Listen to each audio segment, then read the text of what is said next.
Good evening, everyone. We'd like to start this meeting, please, at 7 o'clock. For all those who are able, please stand for the pledge. And Mr. Boyle, would you lead us in the pledge? Sure. I pledge allegiance to the flag of the United States of America and to the republic for which it stands, one nation, under God, indivisible, with liberty and justice for all. Thank you. Brittany, would you do a roll call, please? We have Mark Sherrill. Here. We have Dan Scott. Here. John Morrell. Here. Our chair, Robert Bishop. Here. Town manager, Tom Hutchison. Here. Excuse Mr. Ward. Jill's excuse. Okay. We're expecting him on Zoom. Okay, next on the agenda, we have the minutes of August 19th, 2024. Well, Mr. Chairman, I move that we approve the minutes for August 19th, 2024 as presented. Second. Okay. Any other concerns or questions or corrections? All those in favor? Aye. Opposed? All abstain, I was not present. Okay, thanks, man. Okay. The public to address the board. This is the time when the public may address the board on any item listed on the meeting agenda or any issue or matter of the town. If you intend on addressing the board at this time, we ask you to do the following. Please identify yourself by name, address, or the company/institution you represent. The public address to the board segment will last no longer than 30 minutes. Please make your commitments concise and try not to repeat statements made by others. Please address your comments to the board chair. Discussion or debate on any issue may not take place at this time. The chair or the designee may answer questions on procedural matters. Please be cordial and respectful of others. If anyone wishes to be recognized when the board discusses an agenda item, please make that request at this time. The board chair may grant this request. Address comments to the board chair and be concise. We are meeting in person and making this meeting available via Zoom for the convenience of the public. Since we are meeting in person, we will not be responsible for any technical difficulties. So if you'd like to make sure of participating, please attend in person. Is there anybody that wants to address any items on the agenda? Does it have to be specifically to the agenda? I have a question about some of the committees. Yes, go ahead. All right, Robert Collins, 695 East Street. In the town, there's a lot of vacant committees right at the moment that a lot of the committee members are looking for new members and all that. One of the things that I've noticed is over the past few months, we've had quite a few resignations from different entities, committees, and I've been asked to, and a couple other people I know have been asked to join some of these committees.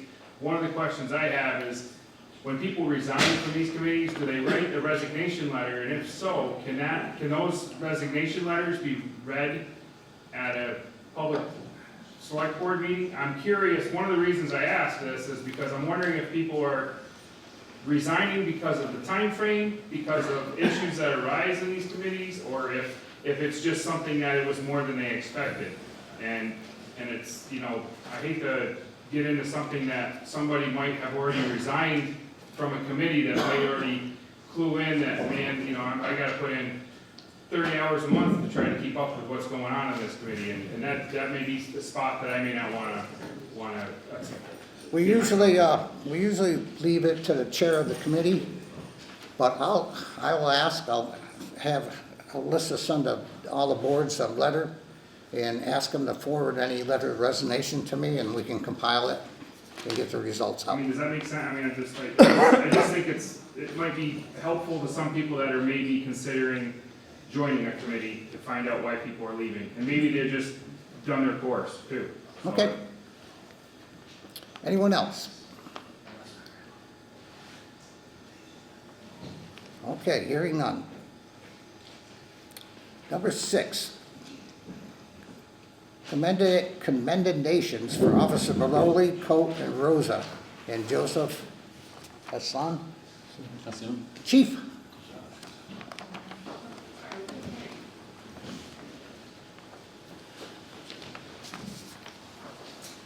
Where would you prefer me to stand so you can see it here?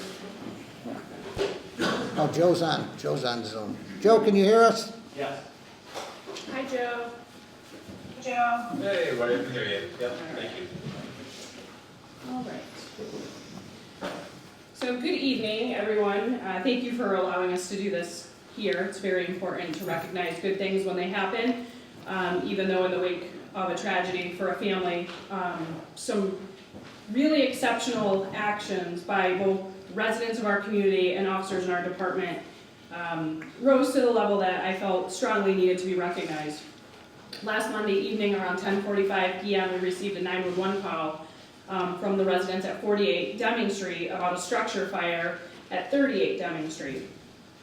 And part of that was the wife called 911 while the husband was making entry into the home to wake his neighbors up because he tried to get their attention through their windows without any luck and made entry into their home, caring enough about his neighbors to potentially saved their life, woke them up, told them their house was on fire, and started to lead them out of the home. Our officers responded. We're there, and I'm going to read some recommendations from Sergeant Powell so you have a really clear picture of what happened. Our officers were on scene very, very quickly. The homeowner realized her dogs were still in the house, and one of our officers, Officer Baroli, ran right back in after the homeowner, got her and her dog safely out of a burning home. Officer Baroli, who will never tell you about any of that, did have to be transported to the hospital for smoke inhalation. He was held there for a few hours, probably against his will, but was released and returned to us 2 days later, healthy. I do want to read these from Sergeant Powell so everyone has a really good, clear understanding of what happened. So this is a memo from Sergeant Powell to me, and it says, Chief Strout, I am writing to recognize the actions of Joseph Assoon of 48 Deming Street for his actions on September 2nd, 2024 during the structure fire at 38 Deming Street. Mr. Assoon explained to me that he and his wife were sitting watching television and he kept hearing a crackling noise. At one point he asked his wife if she heard it and she thought it was just the television. After hearing it some more, he went and looked outside, and this is when he saw flames at the rear of 38 Deming Street. He immediately told his wife to call 911 as he ran outside and began yelling, hoping to wake the resident. Being familiar with where the bedrooms were in the house, he then began to throw rocks at the windows with no luck. In complete fear that their lives were in jeopardy, he kicked the entry door and entered the already smoke-filled house. He yelled out for them repeatedly as he entered and was able to awaken them and get them out of the house safely.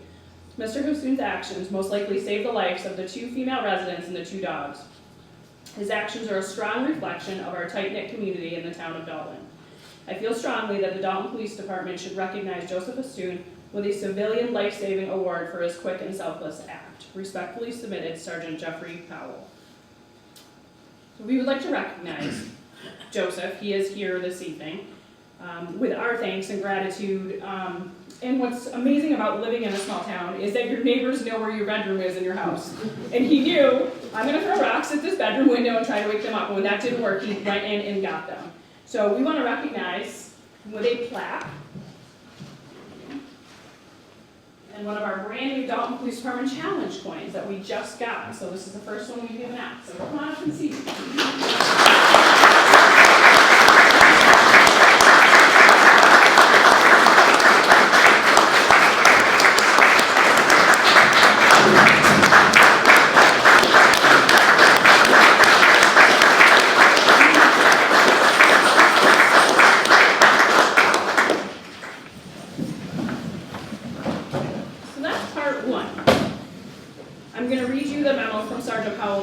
The officers as well. So this again is a memo to me from Sergeant Powell. He writes, Chief Strout, I am writing to highlight the actions of multiple officers during the call at 38 Deming Street on September 2nd, 2024. At approximately 10:45 p.m. on September 2nd, we received a call from dispatch of a structure fire at 38 Deming Street with possibly 2 people still inside the residence. Due to the time of the call, and it being shift change, there were 5 of us in the station. Sergeant Durier and I were in our office while Officers Broly, Coot, and Arusa were in the officers' room. As soon as the radio transmission came over the radio, the 3 patrolmen sprinted out of their room and were in their cruisers before I knew it. Sergeant Durier and I were amazed at how fast they had gotten to the cruisers and were en route to the scene. Once on scene, they made contact with the two residents on the front porch of the house. The fire and smoke were easily seen from the roadway at the back of the residence. The officers quickly prompted them to leave the front of the house and move to a safe location. At that point, one of the residents realized one of her two dogs were still inside and ran back in. Officer Baroli quickly followed after her in both an attempt to stop her, but also to retrieve the dog. By this time, the entire house was filled with heavy smoke. Officer Baroli was able to retrieve the dog and ensure the woman made it safely back outside. Officers then assisted the two residents to the neighbor's house. While walking to the neighbors, the elderly resident, 38 Deming, lost consciousness and fell to the ground. Both Officer Baroli and Coop tended to her and were able to revive her and move her to safety. Officer Russa had made sure the other female resident and dogs made it to the neighbors. A while later, Officer Baroli needed to be transported to Berkshire Medical Center due to the adverse effect of smoke inhalation. It is my opinion that all three officers be recognized with a letter from you for their quick response and actions on scene. Furthermore, I feel that Officer Anthony Baroli should receive a commendation for his selfless act of entering a smoke-filled, burning dwelling to save the life of a family pet, as well as ensure the safety of the homeowner who had entered the building to search for the dog. Respectfully submitted, Sergeant Jeffrey Powell. So what my sergeants don't know is that I credit them partially as well because of their great leadership. They have a shift that makes actions like these. So they don't know that they're also getting a commendation, and I might have invited one's mom here, so that should have been a clue to him.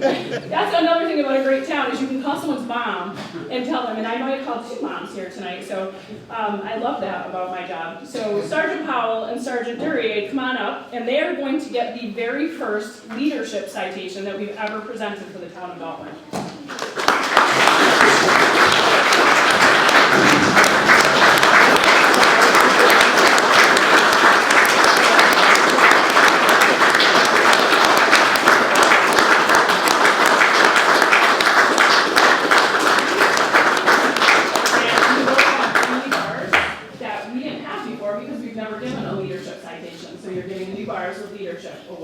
So thank you both for creating an environment that your people do that, because I credit both of you. Thank you. Thank you.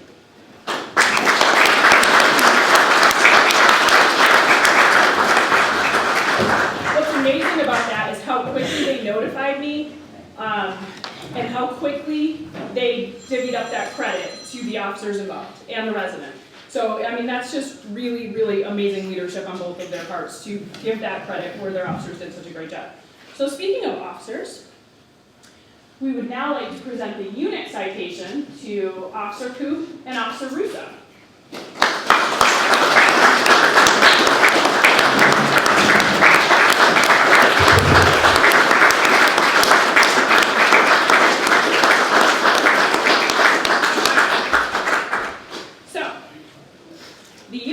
Is awarded for the participation of members of an operating unit and/or the entire department of staff in a cited action.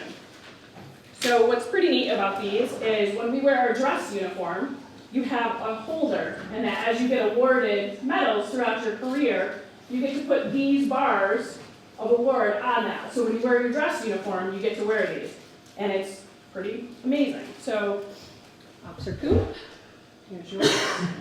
And your citation. Your commendation, Officer Russo. Thank you both for your actions that night. Much appreciated. All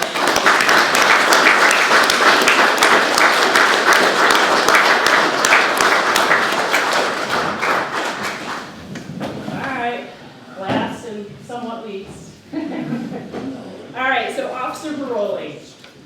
This is a big one. This award is a big one. So I made sure I called his mom too, in case anyone was wondering.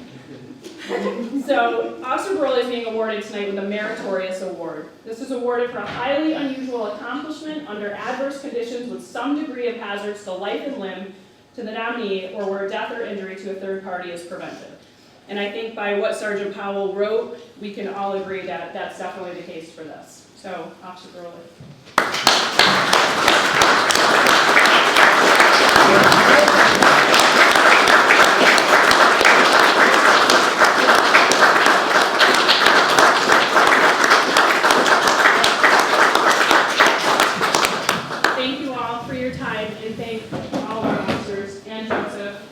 Selfless actions that night as well. I think you guys all did such a great job, and I appreciate everything you do. Thank you, Chief.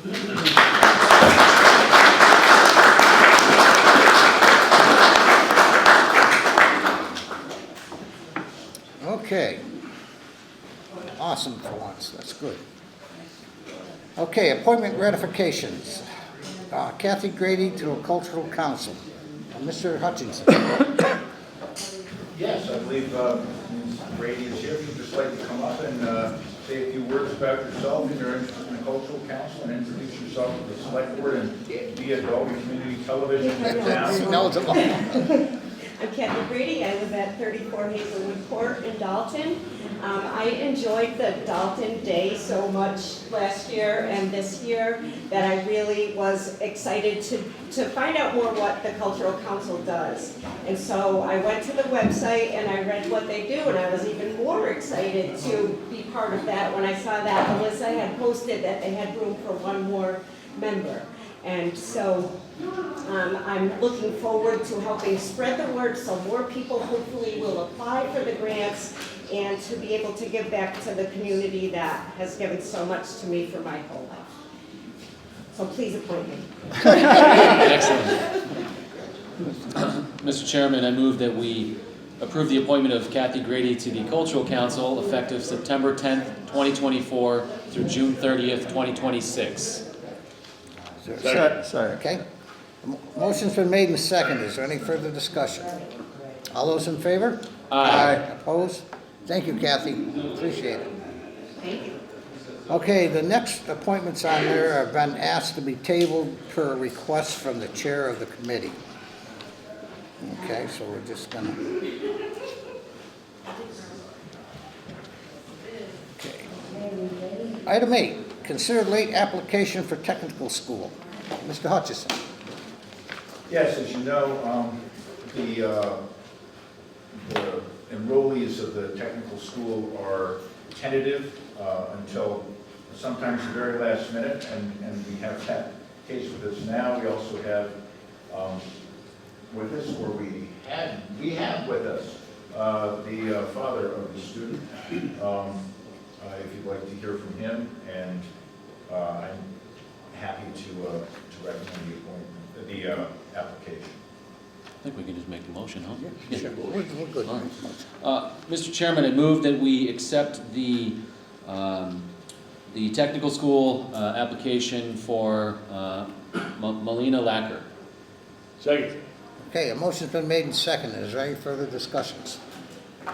Second, is there any further discussion?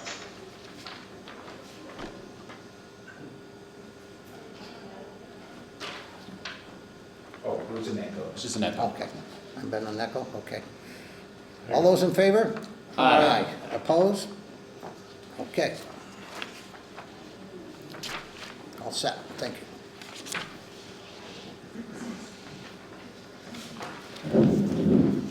Okay, next, number 10, update on engineering costs and scopes of the town hall rehab. There's number 9. Oh, I missed that? How could I do that? Okay. Yes, how could I miss that one? Okay, Central Berkshire Habitat for Humanity, sale of 16 Dalton Road. Hi, Caroline. Hi, thanks for having me tonight. Carolyn Valley, I'm the CEO of Central Berkshire Habitat. I want to start by saying thank you for working with us on this project. It is getting ready for its CO, so we'll be prepared to sell it as soon as you grant our request for amendment to our land development agreement. So, Alyssa, thank you. You can move right up a little. I won't bore you with a lot of that, but while I'm talking, you can keep going. And this is included in the Yes, it's included in the packet. packet you have. Okay. So this is the completed project on 6 Gulf Road. Those of you that aren't familiar with it, it's right next to the police house. And it's the first house in Massachusetts that earned the level 2 rating for all electric homes, which means the cost of running this house would be very economical, very energy efficient, and if they were to put solar on top of the roof, they would be able to actually generate all the utility costs for the house itself. So we want to flip to the next page. This is the area median income guidelines for Dalton, which is under the Pittsfield PSA. We in our land development agreement, we are requesting, we had already agreed to, not selling it for more than 80% of the area median income based on family size. That would remain the same. You can skip through that. And one of the reasons people want to go on the subsidized housing inventory is because it gets you closer to that 10%. But as you can see, by adding this one unit, can you go back one? By adding this one unit, you really do not see any measurable impact just for that one unit.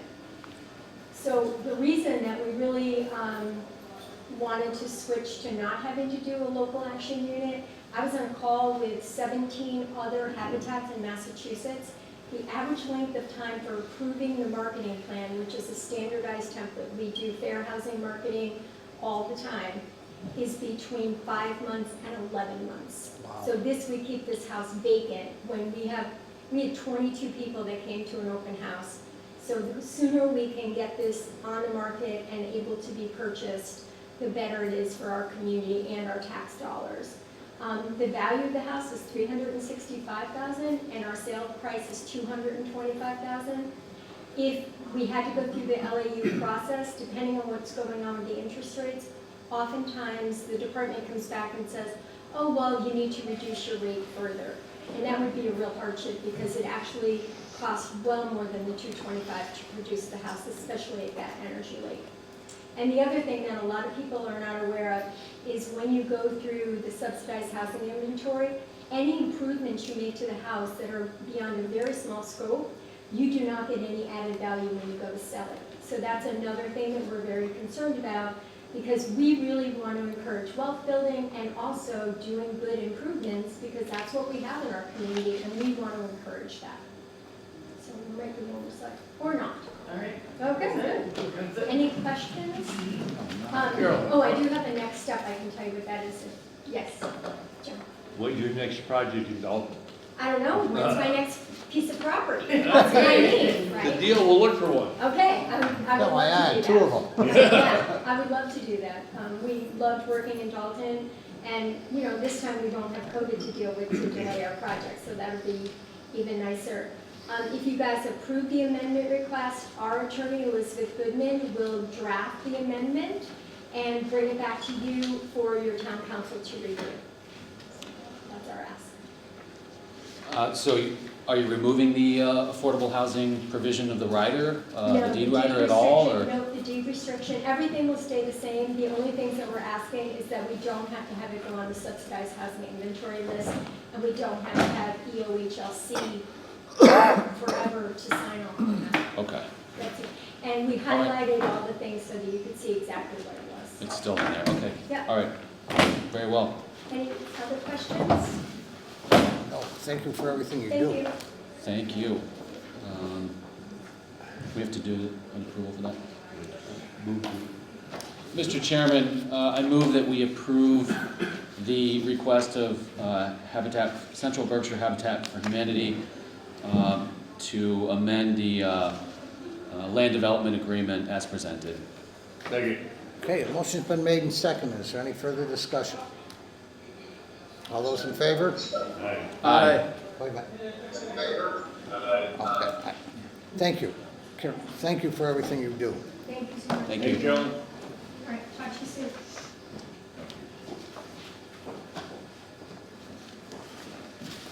Okay, now we're at number 10. Okay, update on Town Hall basement rehab. Yes, the engineering company was actually in today making the measurements. I've asked them to come up with an estimate before the special town meeting so that we can include that figure in the current special town meeting. What I've asked for is a not to exceed figure because of course they won't have a final cost estimate until they finish their engineering study. That said, it is in process. I'm not sure what they will be able to get us when, but I'm going to try to have a number we can bring to town meeting, but it may be a not to exceed figure.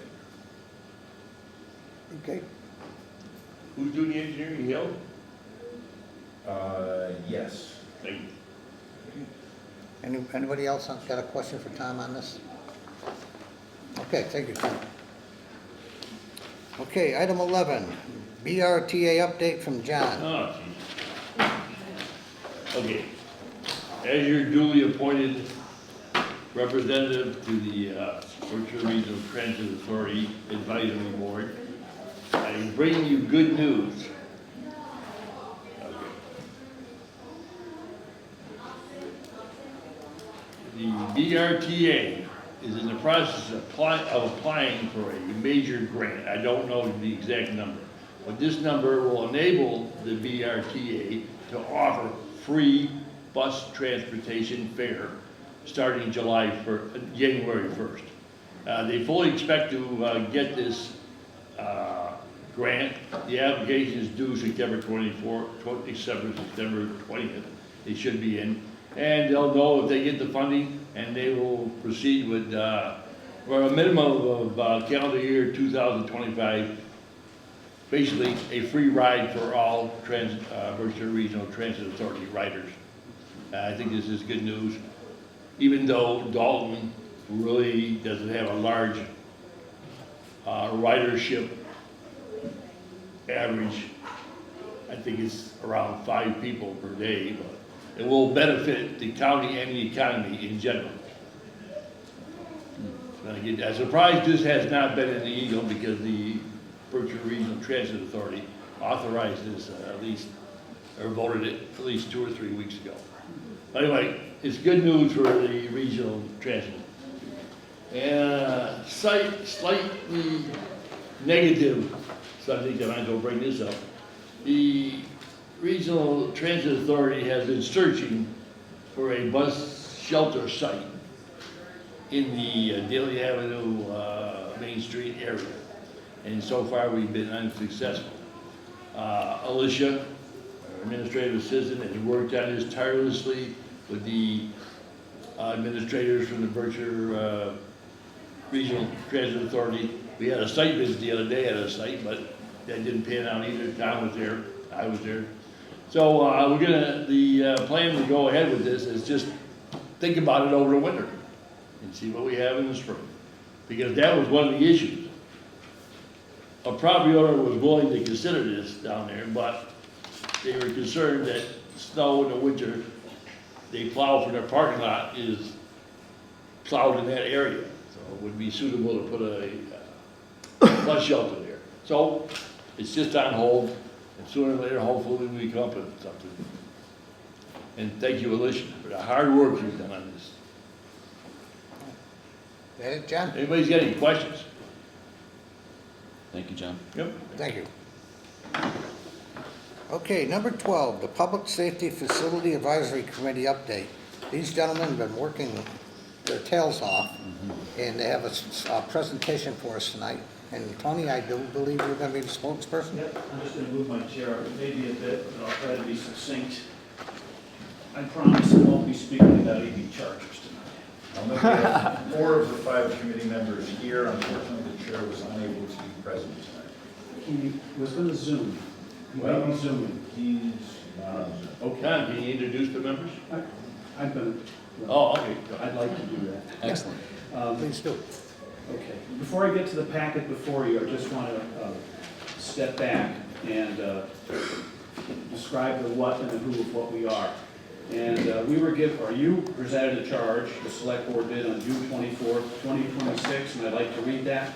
The Public Safety Facility Advisory Committee shall examine all issues regarding the proposal for a new police station, including the potential for a new building to house a fire station and the emergency management director. Issues include, but may not be limited to, whether and where to lease, buy, or take property, or to use existing town property, including whether to build a new building, and to issue a preliminary report and recommendation on these questions to the Select Board by December 30th, 2025. If and when town meeting approves the proposal, and together with the town manager, the committee will work with an owner's project manager to design and implement any renovation or new building. And as I said, before I get to the what and the wherewithal with the packet, I just like to talk about what we're about, which I've described, and who we are. There are 5 members on the committee, 5 voting members, and they are co-chairs Craig Wilbur and Don Davis. They include Dave Martinson, Ryan Landers, and myself. There are 5 other committee members: Chief Strout, Executive Assistant Becky Whitaker, Gabby Tagliari, Communications Director, Jeff Birch, Superintendent of Building and Grounds, and last but not least, Tom Hutchinson, Town Manager. So that's been our committee. I'd like to turn to the packet, and there are 7 exhibits which Craig Wilbur has put together. I'm going to start with exhibit number 6, if you will, please.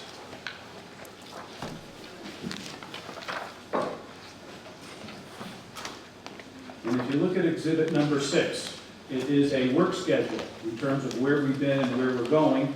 There is a typo. The June should read July. Basically, we've convened 3 times, and I'll explain what we've done. We're working towards the October 7th meeting. If I may just interject, you'll find that about 7 pages from the end. Okay. I think it took me longer. If you look at the time schedule or the work schedule, you'll see it's quite ambitious, if not aggressive. And the simple reason for that is our committee talked at length about inflationary costs. Various building components are facing or expected to go up to 10% inflation every year. This is a significant amount of money in terms of a project and ultimately what the taxpayers will be faced with. So we have moved very quickly towards hopefully presenting you and this evening with a feasibility study by October 7th. If you look at Exhibit 1, the depth of the Dalton Police Station Conditions Report, our first meeting, we elected to visit the Dalton Police Station. We've done so. My own opinion is it was eye-opening, to say the least. The bottom line is, in my opinion, in our opinion, it's unsafe, it's unsecure, it's a potential liability for the town. In this report, which I know you're well aware of, there are building reports, numbers 1, 2, 3, and 4, indoor air quality assessment, June 2024, indoor air quality assessment, sewage backup investigation, again, June 2024, a civil citation and penalty prepared by the Executive Office of Labor and Workforce Development, July 9th, 2024, and an ADA self-evaluation. Those are all serious deficiencies in the department. And after viewing it, we were just one step away after visiting the Williamstown Police Department to make the recommendation that this would not serve a police force in the 21st century. Our police force now is housed in the basement of a 19th century building. And like Williamstown, I hope that our community will look towards housing us in a 21st century building. Exhibit number 3, if you would. After visiting the police station, we assembled en masse at the Williamstown Police Station. I want to thank Chief Strout for arranging that. And Chief Zemba, if I'm saying his name correctly, was a wonderful tour guide and presented us with, I think, invaluable information. We received a complete tour. We visited this building after our first meeting in July. The Williamstown Police Force is very similar to the Dalton Police Force, approximately 24 police members. Its building was completed in 2019. It renovated an existing house and added on to. There's 3 levels, 26 dedicated parking spots. Dalton Police Station has 3 dedicated parking spots. It also has a backup diesel generator. If you look at the reports, you can see the Williamstown and Dalton comparisons. And the bottom line, if you go to the final page, shows that the total building space for Williamstown is approximately 10,800 square feet. Dalton is 4,800 square feet.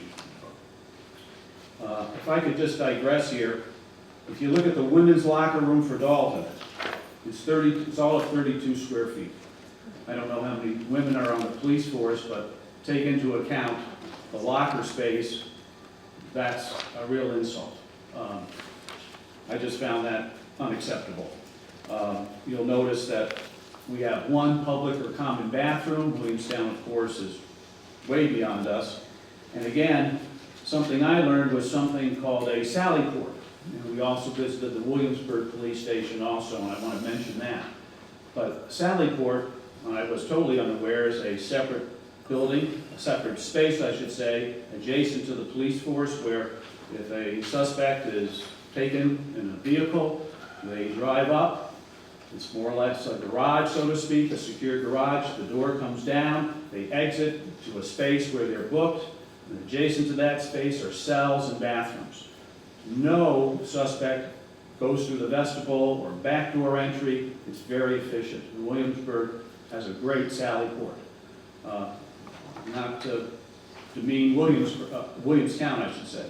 Williamsburg also had a sally port. However, it's not in use for various reasons, and I was thankful that we got to see that, because in the future, I would think that we would make our police department sally port accessible and of full use. If there's any questions regarding anything I'm saying here, we have our members here, so please ask them, and I certainly ask anyone to speak up or speak out. So that's Exhibit 3. Exhibit 2. After visiting Williamsburg and Williamstown, we then decided we have to look in Dalton. And Tom was kind enough to provide us with properties that Dalton owns. They are not suitable, at this juncture anyway. So we've been contacted by owners, we've reached out to owners, and you'll see that we established criteria in terms of a potential site.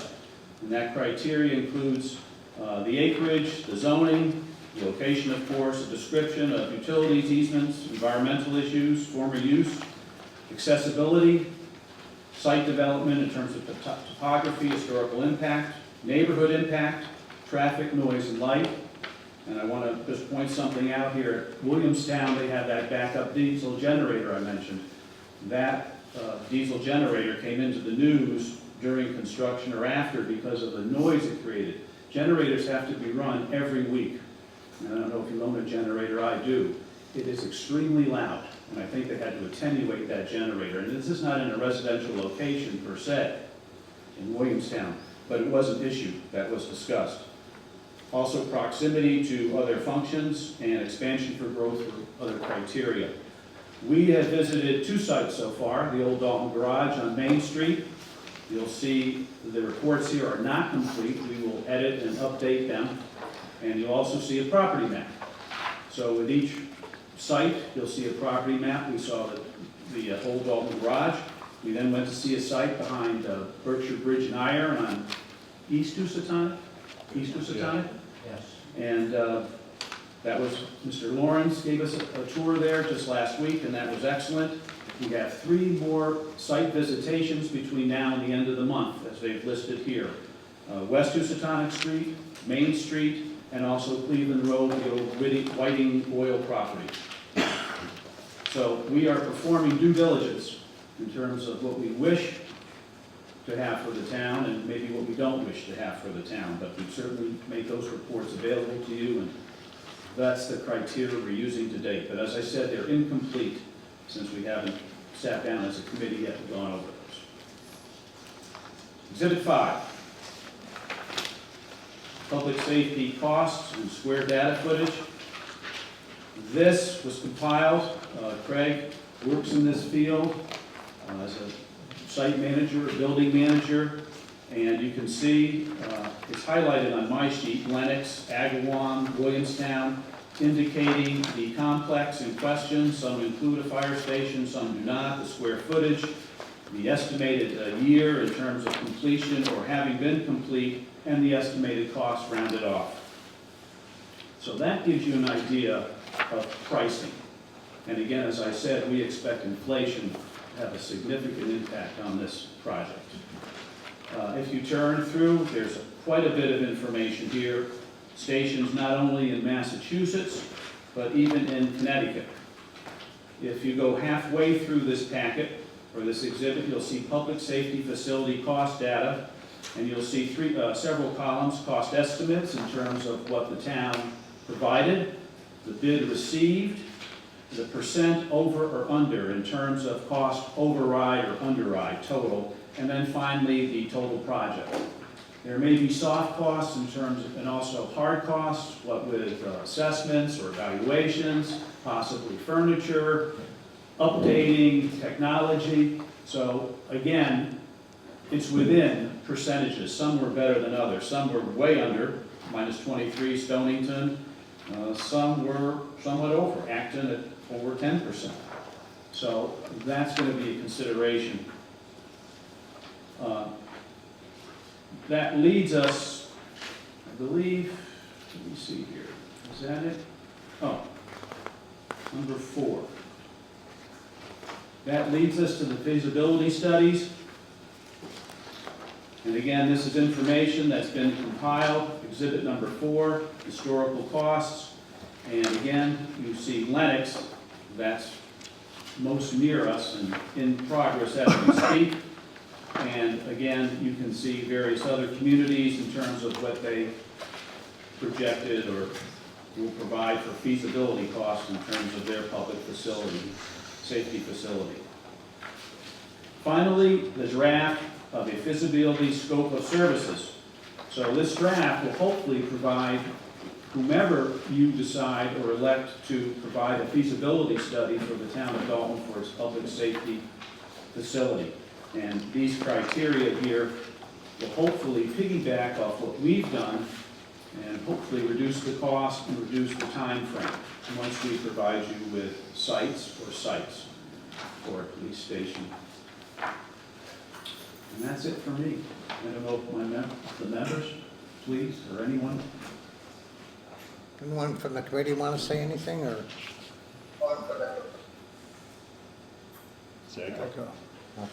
I just want to thank every single one of you guys. I know it's a ton of work. I appreciate that. Being involved in when we tore the high school down, the old high school, and all the feasibility studies we did with the property and stuff, I understand it's a huge undertaking, so thank every one of you. I'd like to characterize our committee. I've been on several committees in my life, and I want to characterize our committee as being a real team effort. Our discussions are frank, they're to the point, they're transparent, and I think we're all on the same page. And we hope that our community will join us towards that end. I know we've talked about having tours of the police station, videoing it. I think seeing is believing, and I think our community has to actually see it to believe it. So, thank you, and thank our members. Tony, quick question. You mentioned the Whiting Oil site on Cleveland Road. This is just an informational question. That's no longer in business? Mr. Whiting is exiting the business. He's leasing the property to Dead River. Right. So our contact here, I guess he's really exiting, Jeff Moody, who's very familiar with the site, has agreed to show us the site, I think 2 weeks hence. So that's where it stands. It's being leased present. You do know there's no sewer there. We'll discover that. Okay. I'm interested about it. Is that Dead River, whatever it is? That's going to go, is that planning on going out of business? I don't know, John. Okay. I don't know. Mr. Thanks. Whiting is though. Okay, thank you. Oh, yes, yeah, please, Don. No.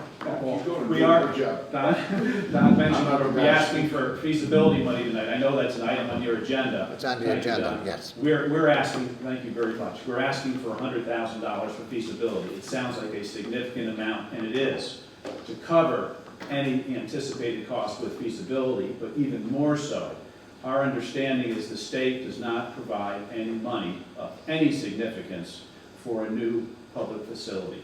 So we would hope that any monies that may be in the balance after paying for feasibility, we would look for a grant writer at the federal level to scour for monies.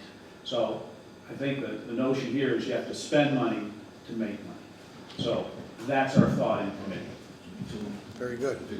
Look into a grant writer or next meeting. Yep, grant writer, that's right. Tony, the gentleman. Tony, can I ask a question? Sure. I asked you as we were walking in the building, is there any potential for us to combine with Hinsdale or something? Because these are expensive buildings, and I have no idea how much a building might cost. Do you have, can you spitball a number? What we're talking about? Yeah, it's in this packet. Okay. It's in the packet. So for instance, I guess Lennox, of course, they're building both. It was 25 million. How much? 25 million. 25 million, that's for both. Is that what our facility is likely to? Well, that's for both a fire station and a police, and we're really focused on police. And I don't want to get into that, but we did vote on that because given the issues surrounding the fire district, there's not a commitment, I think, on their part to go ahead. We have to go ahead with a police station or citing a police station. I agree with that. That was the original vote of this committee by Mr. Strout. Made a motion on June 26th for a project that would engross only a police station for Dalton. But somehow it got expanded for a while there. And I think it's a wise move to withdraw from any consideration of the fire districts being a participant because of their controversial problems. Question. You mentioned hiring a grant writer. Is that intended to be done through the same appropriation as the feasibility study? That is correct. That's what we Okay, voted so on. we'll have to write it as including both functions. That is correct. And we may even amend it, Tom, because in terms of videoing the police station, we may want to have, well, a more sophisticated videographer, because again, seeing is believing, and we want the public to see the current police station. And both of these would come in with the $100,000 figure? Yes, that was our vote. Tony, real quick. The meeting, you've had 3 meetings so far, Yes, and they're open to the public, yes. and people can come and ask questions if they want. Well, we really haven't, I guess we don't have the formal setup, but I imagine we would take questions, absolutely. You have. We have, okay. Perfect, thank you. Okay. Okay. Yes, Question? sure, go ahead. I'm Donna Millington, Mountain View Terrace. I'm Donna Millington. My question is, and I'm just learning, this is really the first I've heard of this, but now, and you had mentioned about the fire department. Didn't I understand at some point in time that the fire trucks are too big to fit in the fire department? So what is the plan? I understand about the police department, but what's the plan about a fire department down the road? Go ahead, Don, you can answer that. I'm going to try to answer a couple questions here as best we can. So the fire department is going to do their own study. The fire department's kind of like a different town than the town of Dalton. Those are 2 separate entities, okay? And then to get back to the question about regionalization. Regionalization, in my opinion, is down the road it will become, and maybe if Dalton is the capital for the hill towns, the first person in that's ready to go. As far as trying to regionalize right now with other communities, I believe there's been an attempt before, and it hasn't been successful.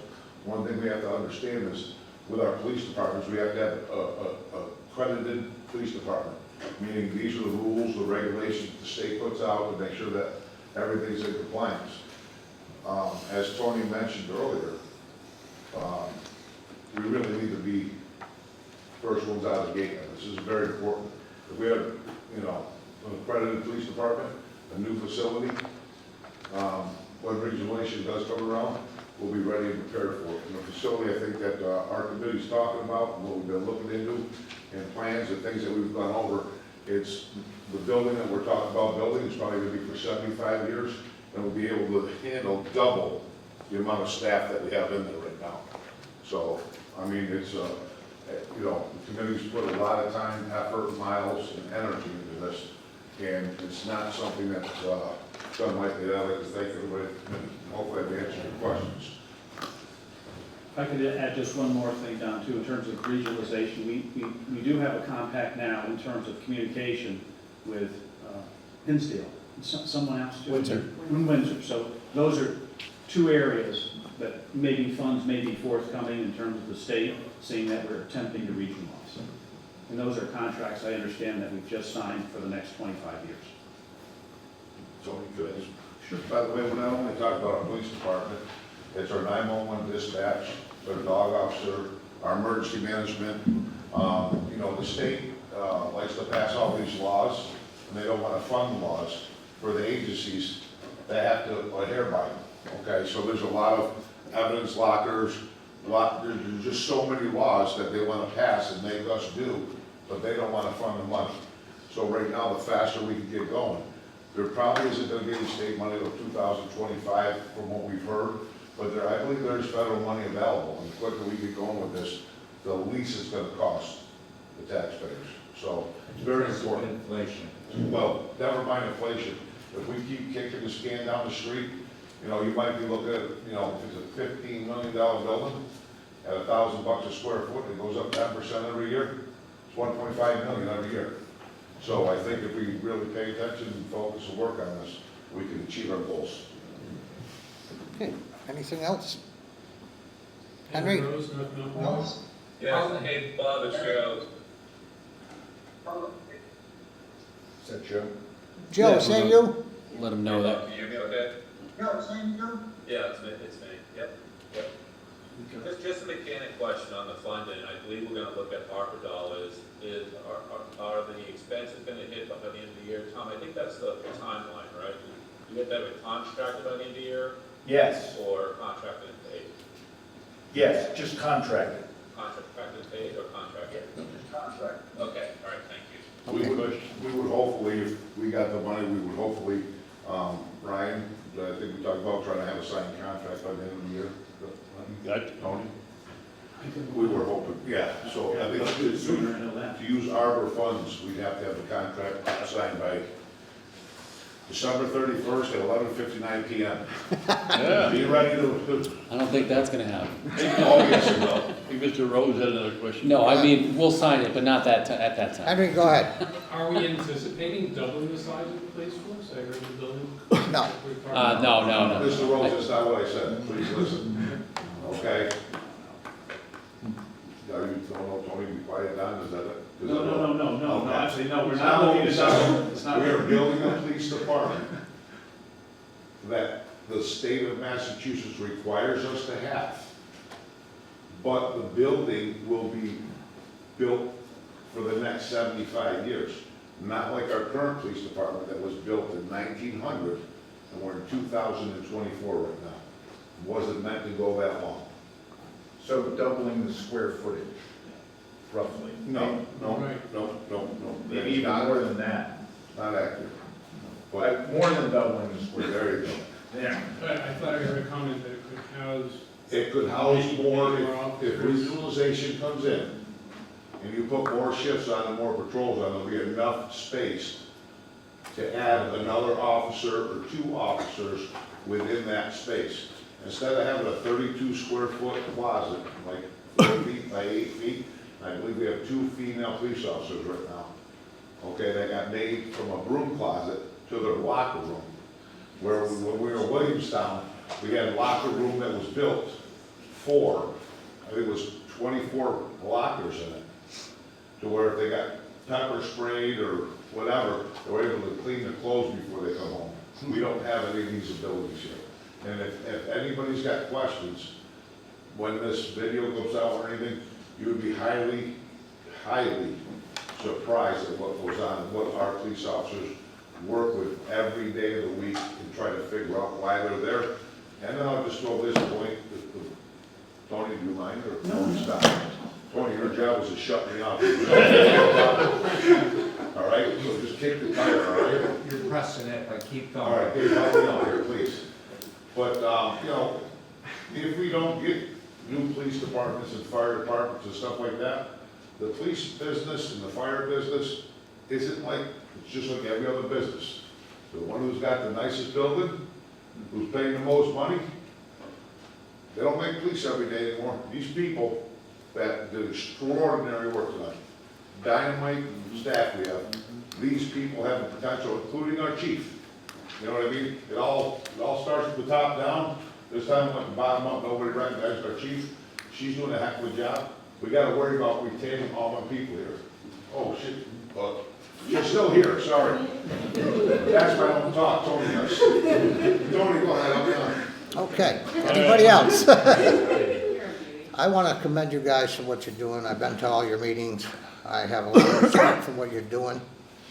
And we are going to be voting on the appropriation soon, tonight. Okay? Thank you. Thank you.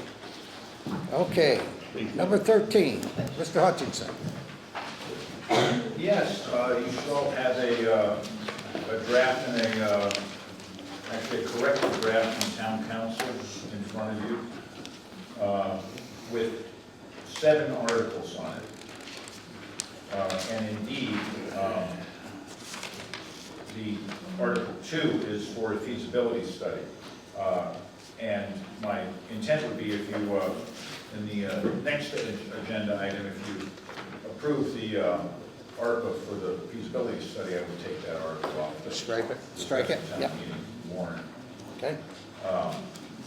The first one was the original driver of this special town meeting. We still don't know exactly how many students we have in the vocational schools. We'll probably know in another week. We'll definitely know before this special town meeting. We usually find out sometime in mid-September how many people we have going. We funded, I think, 23 positions.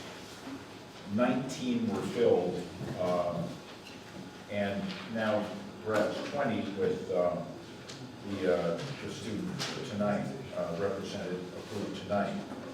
That would still leave a substantial amount of money to be appropriated that we wouldn't need to spend. And if we rescinded that at the town meeting, then that would lower the tax bill.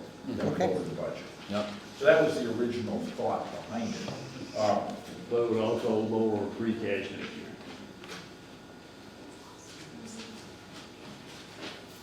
Right. Thank you. It could work the other way.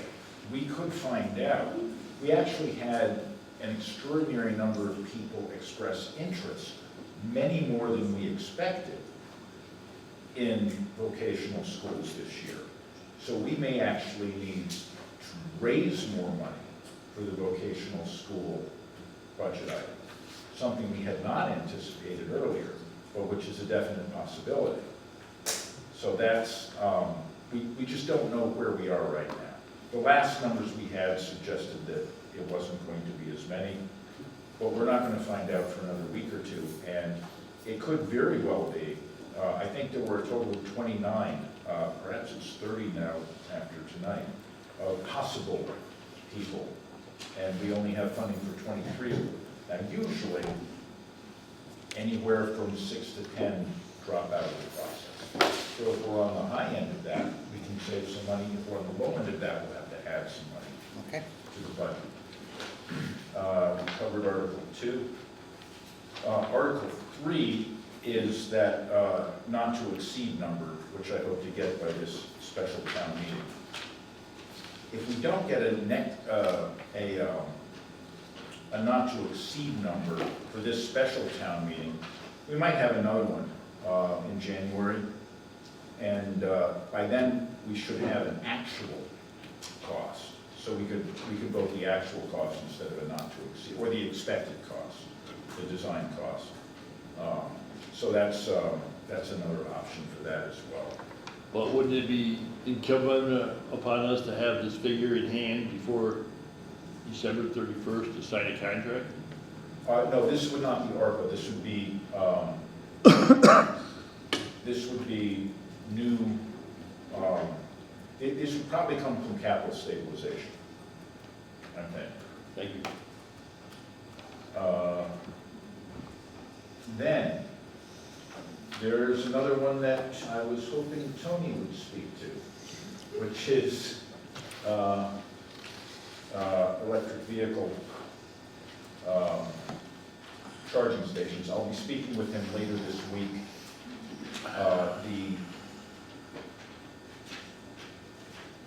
This would be for new units. He's spoken with you before about the CRA. That's in process.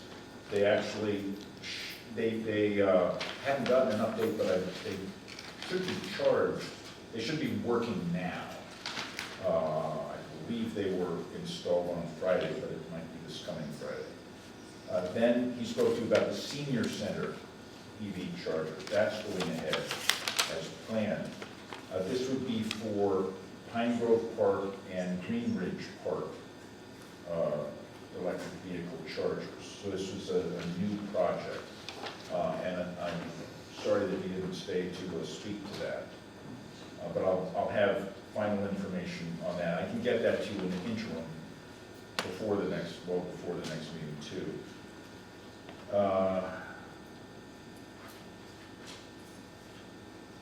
Then I believe we will not need Article 5, but I'm not sure yet. The town treasurer had asked me to include something in a while back for insurance because we were worried that we had not put in enough insurance money back at the annual town meeting. We never find out what our final figures are until after the fiscal year has started. But I believe that that both of us got an email that said we were okay with the numbers that we had planned. So at this point, I believe we can strike Article 5. Okay. For Article 6, we have been asked by the Council on Aging to raise the amount of money necessary to pay the van drivers. They are paid largely out of the formula grant, but that only pays a salary of between $16 and $17 an hour. Waynesboro is now paying $20. We've contacted Dufour to see if any of their drivers might be available. They're having trouble getting drivers. Everybody is. So we would like to offer at least $20 an hour for COA van drivers. Not to mention, I forgot to mention, the BRTA is experiencing a shortage of drivers. They're doing everything they can, taking guys out of retirement, part-time, because the training period, you have to have the licenses. It's a difficult process to find somebody qualified to drive a large vehicle. Now, that would not be a large sum of money, but it would be raising what was appropriated for Wages. for that department. So, and then finally, Article 7, the Cannabis Control Commission issued regulations. You may remember last spring I brought you an analysis of those regulations and what it would mean. And we agreed at that time that the easiest and cleanest solution was to say that there could be only social equity applicants in Dalton for a period of 3 years. And after that, we're not responsible for maintaining any bureaucracy regarding that. And we don't have to pay attention to the issue anymore, I'll put it that way. So this is what town council has provided for us for an article for that purpose. Now, most of our cannabis bylaws are in the zoning bylaws. And this would not be in the zoning bylaw, this would be in the general bylaws. So we do not have to go through the steps of a planning board hearing and that before we would go to a town meeting. And I thought, why not take advantage of this, get this process started soon. Sooner it starts, the sooner it'll end, and we don't have to worry about it. So that's the purpose of Article 7. And that's because it's under the category of licensing? Yeah.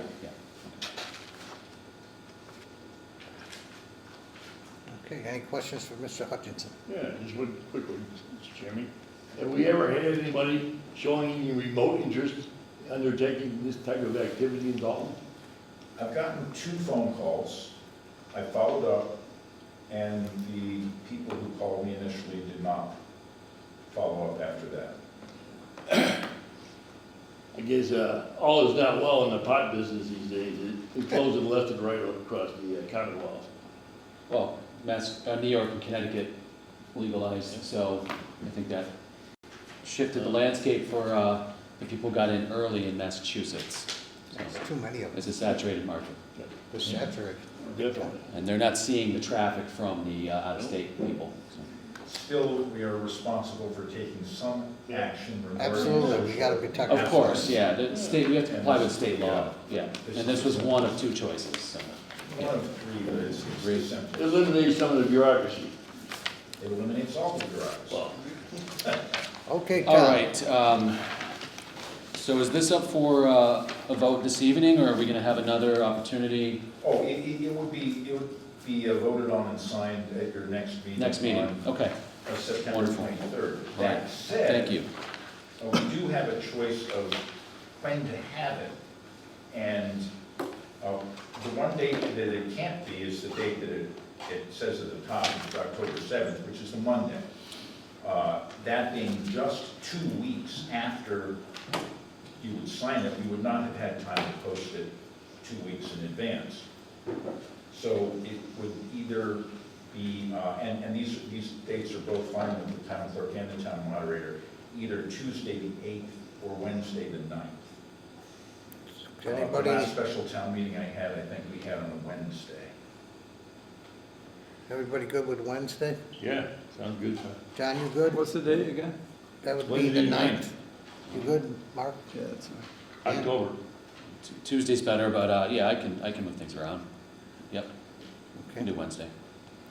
let's do the 9th. Yep, it's fine.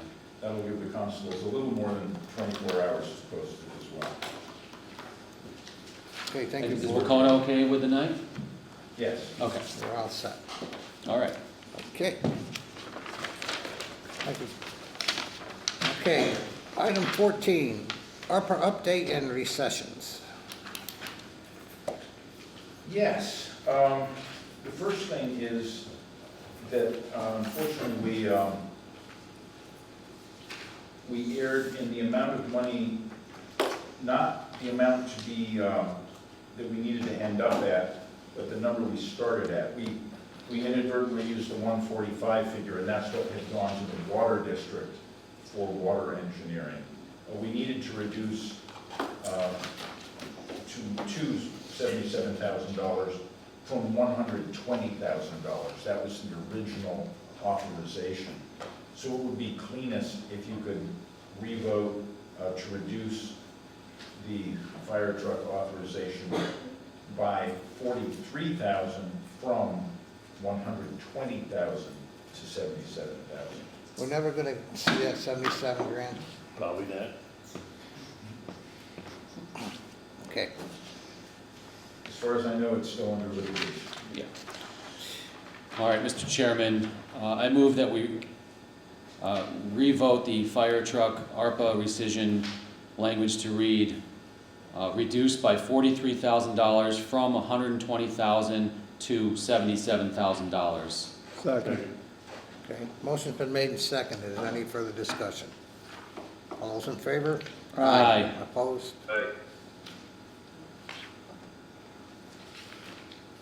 Next, you've heard the presentation from the Public Safety Facility Advisory Committee, $100,000 for a feasibility study, a grant writer, and a videographer.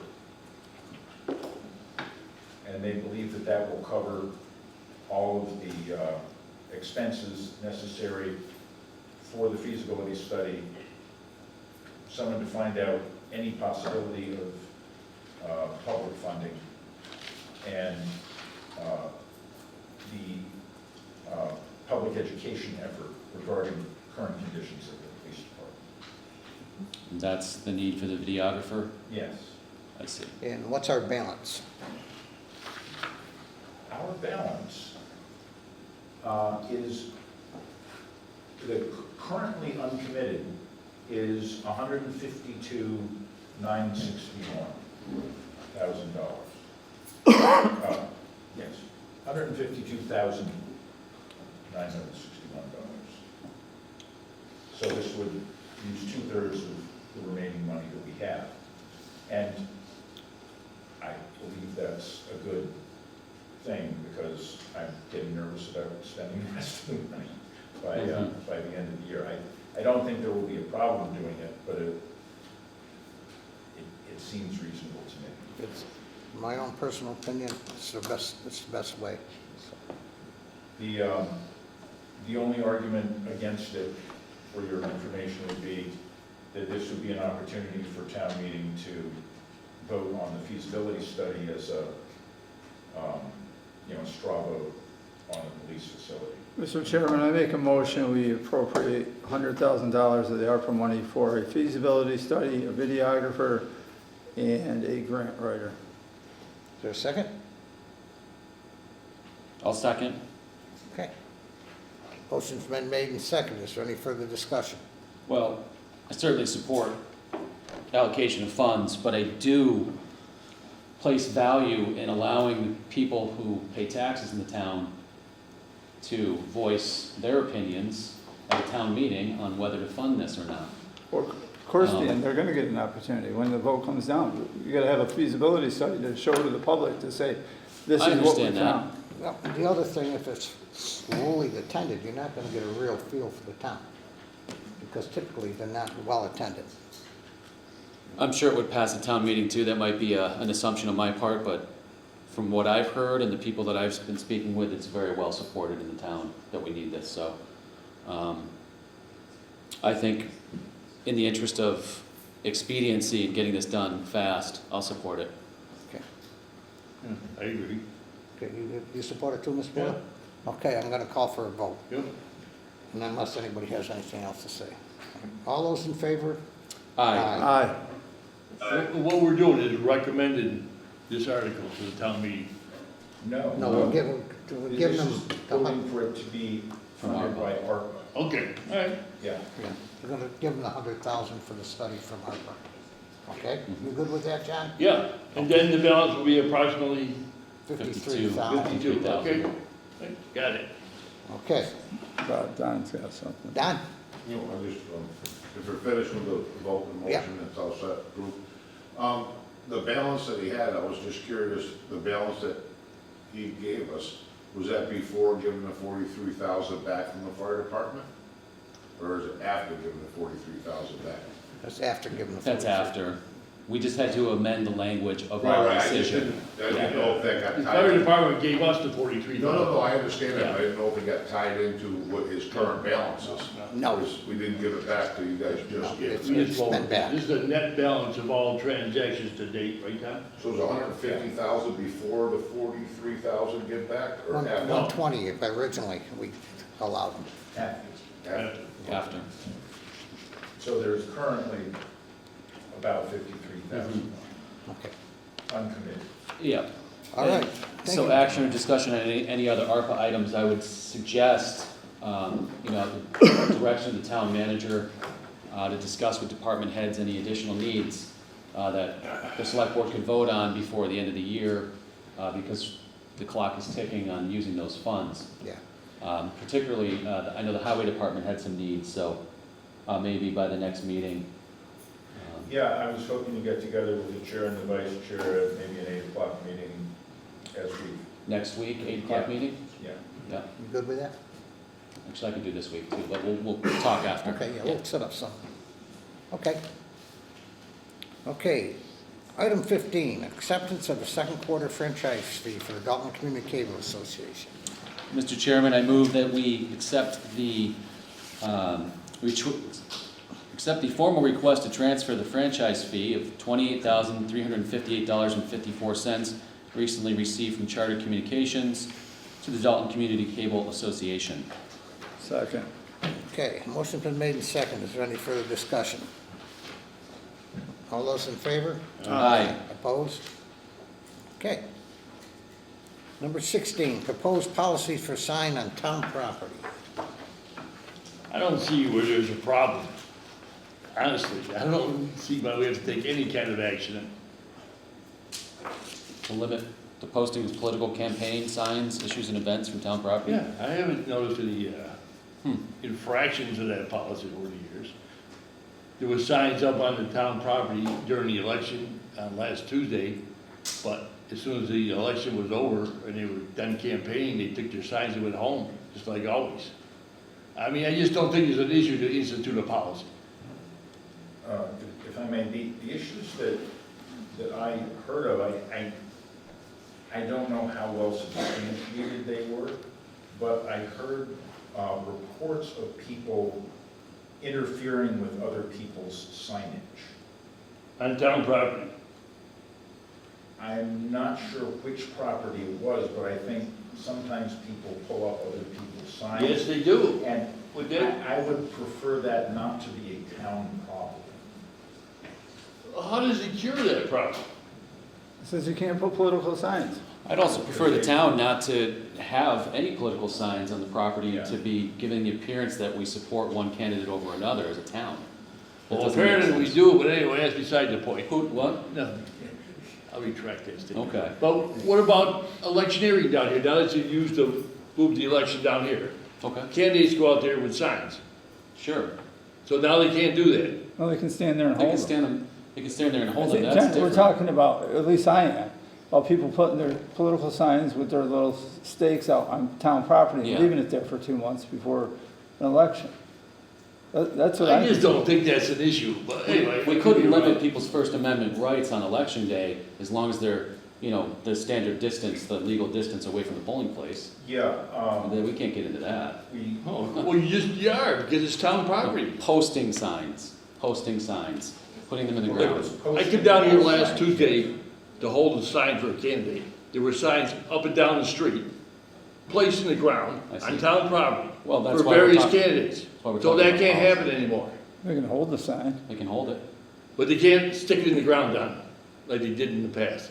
Well, that's why we're talking about it. Who knows I if they just- can or can't? We'd have to vote on it.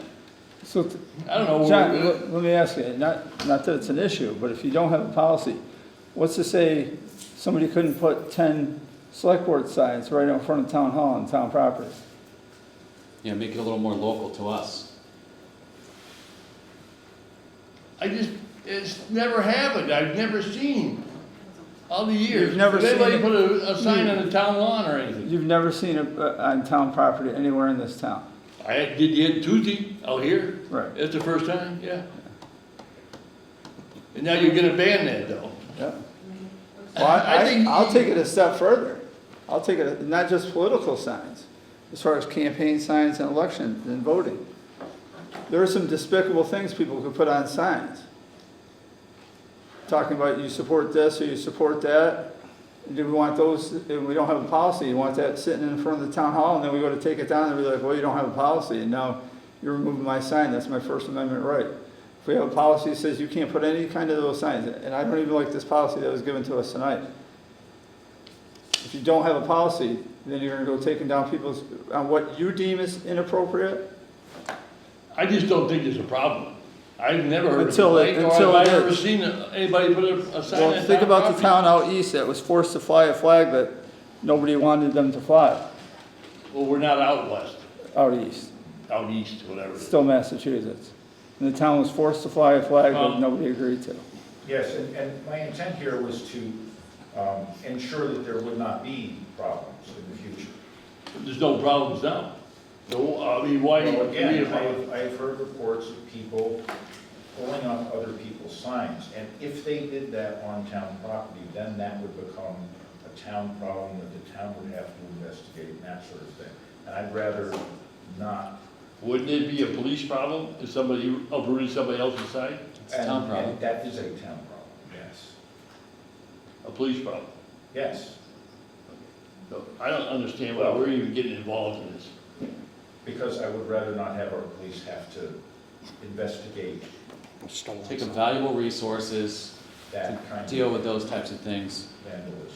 There's Okay. plenty of vandalism to investigate. Okay, Getting any other involved in comments? political- Joe is raising his hand. Ah, Joe? Yeah, thank you. Tom, I just heard your comments, and you just plowed on, I think that's how you presented it to us the first time around as well, is to prevent the problem. I think there's enough legal cases across the country of political signs, which doesn't really have anything to do with candidates, but may have something to do with ballot issues. And to Mark's point, some of that language gets very despicable, and we may want policy to for the sign, to have that structure that political signs cannot be on town property, but they can go on personal property along the way. So I'm all for policy. All right, thank you, Joe. And I've heard a suggestion that it be amended to saying the town of Dalton prohibits posting all signs, so that it's clear that it's not referring to handheld signs. Okay. Henry? I just want to clarify, you're not talking about personal property. No, No. town You're property. talking about in front of town hall. in front Any of the town-owned library, property. Any town In front of property. the senior center. So are people posting signs and leaving them there now? Is that what they're doing? Not in the town hall. I haven't really seen that, but They're all over town, though, on town property. Okay. A good example of where I've seen them in the past is right at the entrance of the transfer station. So I believe it's town property right to the left of that entrance, if I'm not mistaken. I've seen them there in the past. And we've heard stories of people's signs being taken down. I've been on that spot of land. So I think it's a good thing that. Okay, I'm gonna call for a vote. Well, no one made a motion. Okay. I'd like to make a motion, to direct this back to the town manager, because I would like this, my issue is, it says political means related to elections and voting. And I'd like to see it more, just not necessarily hammered down into elections and voting and put down just political signs. I'm trying to define political, and interestingly, it's defined relatively narrowly in the law. I think if we wanted to do other kinds of advocacy signs, maybe we could say signs related to political campaigns, issues, and events, and other advocacy signs, as opposed to informational. I'm not sure about that language, Tom.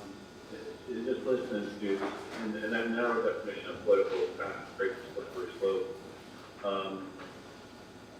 We have a flag policy, right? Part of the flag to be flown on the flagpole is out.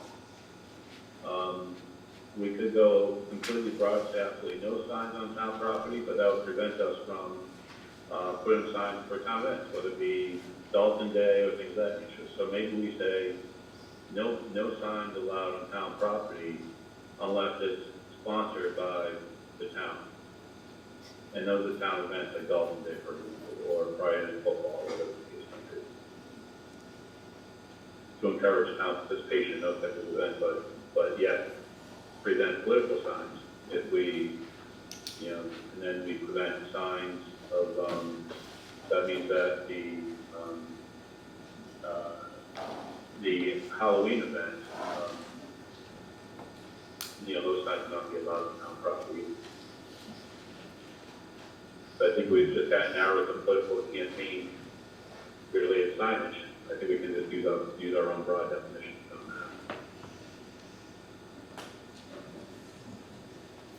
that. I think it needs some more work in terms of the policy itself before we would vote on something. Could we pass this one, and I'll try to come back with something that addresses advocacy signs, maybe we can go back and. Henry wants to say something.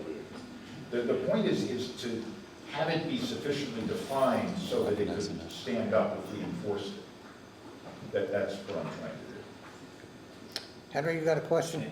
I want to echo John Boyle's point. We want to be cautious that we're not squelching free speech. As a society, there are too many instances where that's happening. So let's say everybody get a mass save audit, which is good for the common good. That sign, if it's in front of town hall, I think it should stay there. I think somebody should have permission before putting it in front of town hall. But let's not write a reg that stops something like that for the common good from going up. If something has hate speech in it, that's a different issue. If somebody puts up signs for their candidate in front of town hall and then leaves them and walks away from them, I think that's wrong, but I think you want to be very careful before you make a blanket rule that stifles speech. I'll make a motion to refer this back to the town manager for more work. Okay, is there a second? I'll second that. Okay. Do we, before we do this, do we have to withdraw the first motion that's on the floor? Nobody seconded it? No, there's no motion on And, it. and Mark, if you want to write any Yeah, yeah. suggestions, Absolutely, I'll look into it. I'm happy to. All those in favor? Aye. Opposed? Okay. All right. Okay, town manager updates.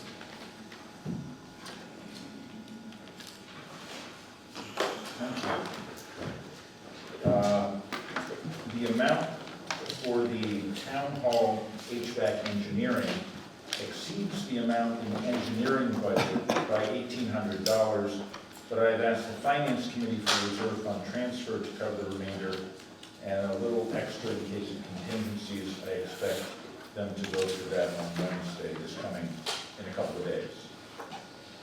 This coming Wednesday. I regret to say that the last highway department hire did not work out, so we were back to needing 2 equipment operators, or at least 1 equipment operator and 1 labor. I know Mr. Collins is concerned. Is there a reason this person is no longer employed in town?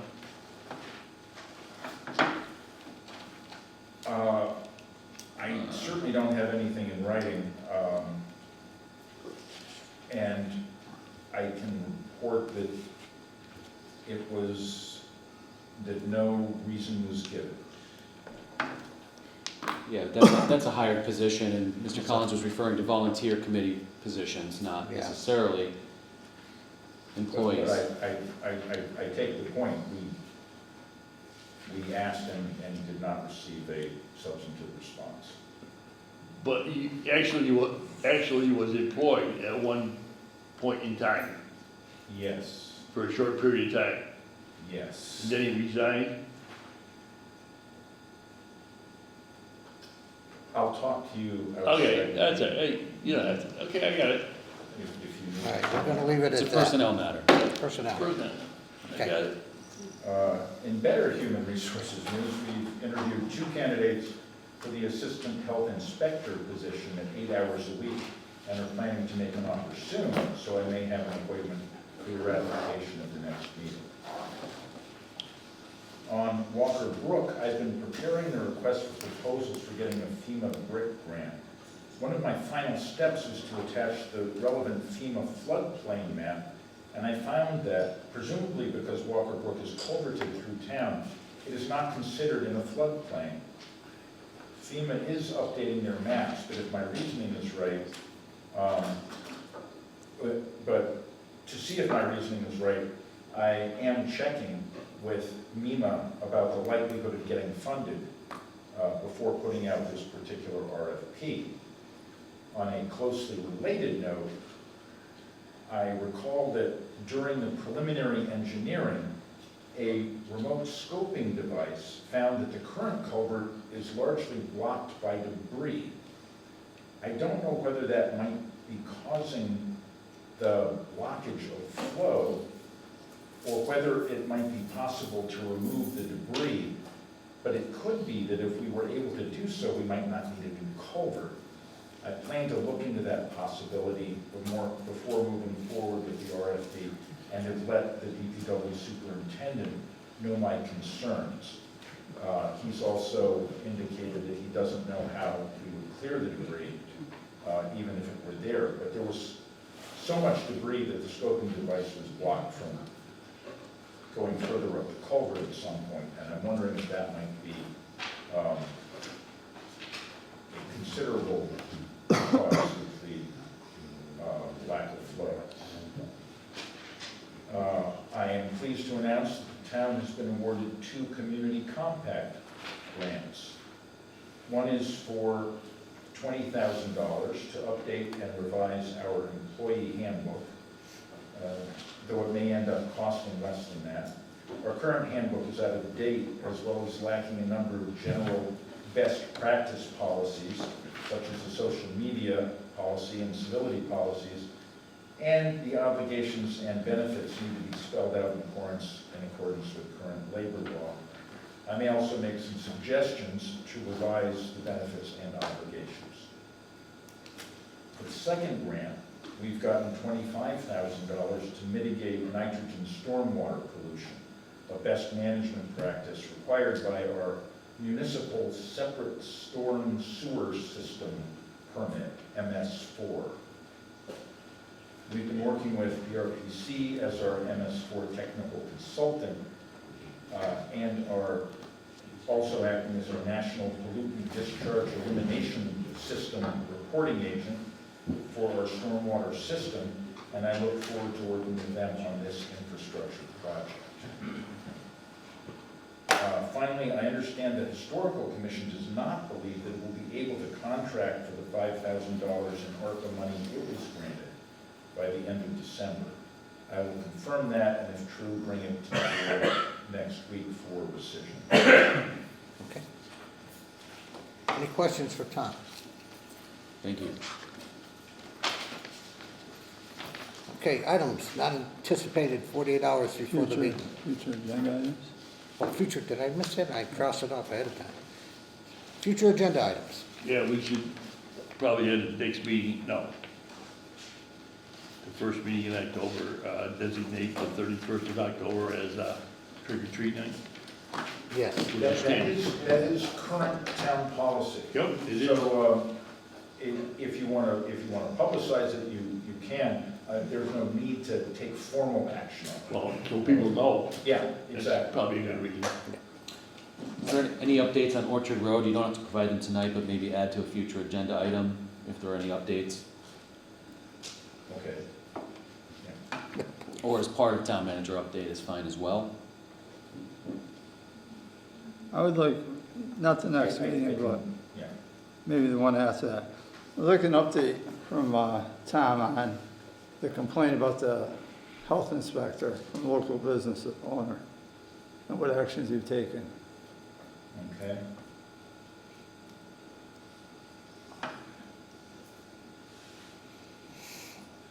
Suggestion? Development of the old Dalton High property, which is something that I'd like to hear about. There's a plan in place, Henry. Any change, it has to go through town vote. A plan to put housing up and sell it to a developer. That's the current plan, but if anything comes along before that, so nothing's gonna happen till Walker Brook gets fixed anyway, so. Do we have to fix Walker Brook first, or could a developer fix? Oh, developer ain't gonna fix that. That's a huge project for them to take on. And the abandoned gas station on Main Street, is there any plan for that? Yeah. Yes, for there sale. are plans. Private property for sale. Mr. O'Connell. There's another abandoned one across the street. Yeah, that one's not for sale as far as I know. I haven't seen anything, but is it? The old mobile station? Yeah. Yeah, well, it's been sold for $500,000 from Delaware Miller, owner of it, to Lipton Mark Company. Okay. But they ran into a snag with the building inspector. So that's, everything's on hold now. We'll leave it at that. Yeah, we'll leave it at that.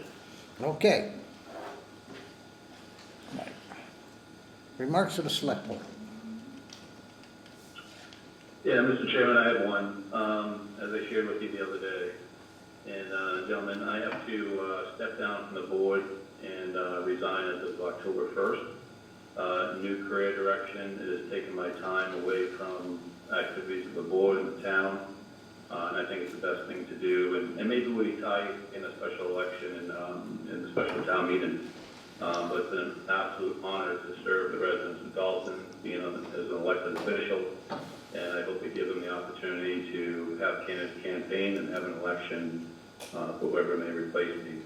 But I definitely do have to make this personal decision, and it's a difficult one, but it's the right thing to do for the board. And it's an absolute privilege to serve with all of you and prior board members, town manager, and all of our town employees.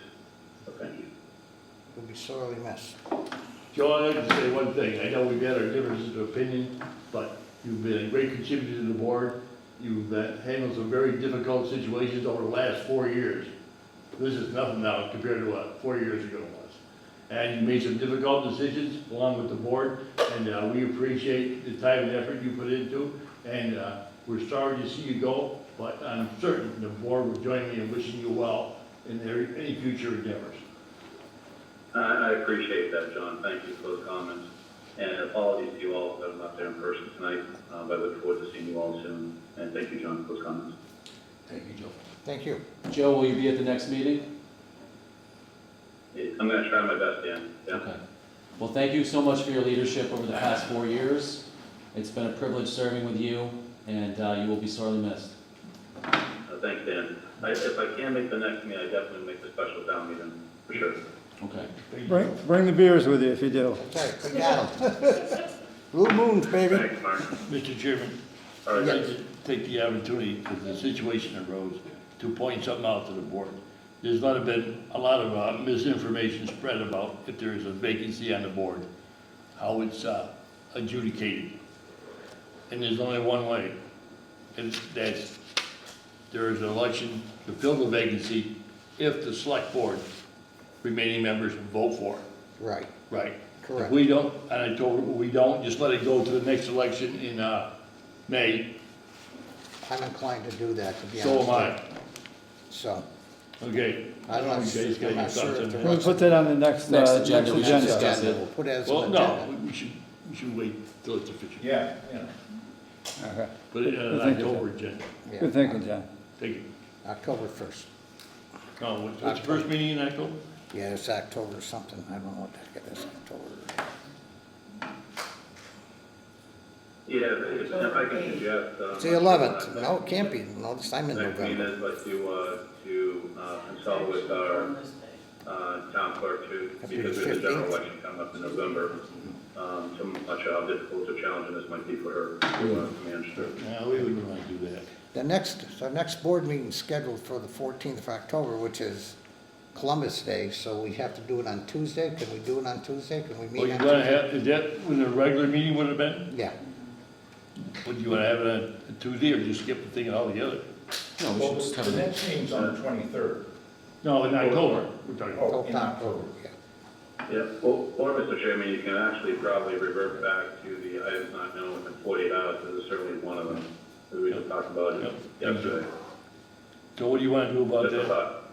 The 14th being a holiday, you still want to have a meeting or? Tuesday. Have We're a going on Tuesday? Tuesday. If everybody's available Okay. Tuesday, we'll do Tuesday. So what's that date? 15th. 15. 15th, eh? Good. Okay? Good with that? No, the next meeting is the 23rd. Yes. Okay, and then the town meeting on the 7th, or 9th. The 9th. 9th.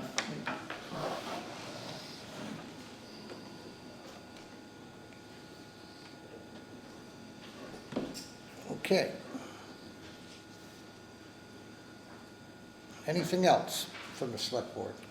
Yeah, I just want to thank Bud Hall for helping out. A family had reserved the pavilion at the town park on Sunday. The power wasn't on, but they were able to get in touch with Bud, and he came down on a Sunday to turn the power on and make sure that they could have their event. So just want to thank Bud for taking his time out on a Sunday to take care of that. You did it? Just to follow up on that, Oh. there was a previous event, and nobody had a key, and I forgot what day it was, but the next day, Bud made sure that everybody had a key. I So, see. he follows through too. Yeah, absolutely. Yeah. Thank you. Thanks. Anything else? Okay, leads to the announcements. Want to know more about what's happening in Dalton? Sign up for the monthly newsletter. Please visit the town hall website for more information. The annual car permits, bag stickers, and recycle-only car permits are available for purchase at the transfer station and on the town's website. There are numerous committees and boards with vacancies, including the Conservation Commission. Please see the town website for more information or reach out to the town manager's office. The Dalton Housing Authority has one vacancy on their board. Must be a Dalton resident. Please contact Sue Gregory at 684-2493 for more information.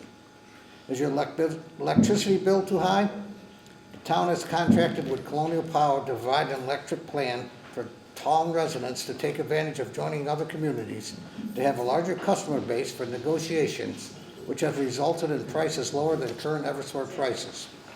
For more detail to opt out or in, visit the town website or call the town manager's office. The town of Dalton currently has 3 job opportunities: the COV van driver, health inspector. Is that the assistant health inspector? Yeah, I think we can cross that off, but we need to Okay. add the equipment operators. And the equipment operators and assessor's clerk. Please visit the town website or contact the town manager's office at 413-684-6111, extension 202 for more information. Okay, the next meeting of the regular select board is scheduled to take place on Monday, September 23rd, 2024 at the Dalton Senior Center with an option of remote participation. Motion to adjourn. So moved. Second. All right, all those in favor? Aye. Good night, Dalton.